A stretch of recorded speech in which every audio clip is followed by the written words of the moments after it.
Guys, and welcome back to this channel. In this video I'll be showing you guys some new items on the new reworked items on the Dress to Impress April Fool's update that you might have not known.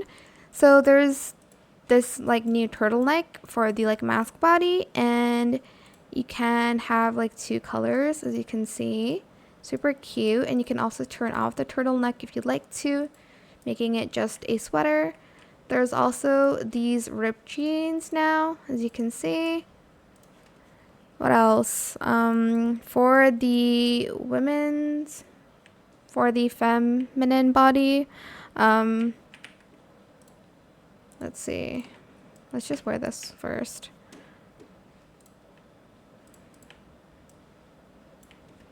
Can I walk faster? There we go. We have these reworked shoes. Now it has bones on it, I guess. Skulls, I don't know. Bones, obviously not skulls. And then we also have these boots. They've been reworked as well. I'm trying to, oh, where's the camera? Here it is. Sorry. We have this. It's also reworked too. But that is it for this video. I hope it was helpful for you guys. Don't forget to like, comment, share, and also subscribe to this channel if you haven't done that already. If you have any more questions about this video, just leave it in the comment section down below. I will try my best to answer them all for you guys. And if you found this video helpful, please click the thanks button as well. That is it. Thank you so much for watching. Bye.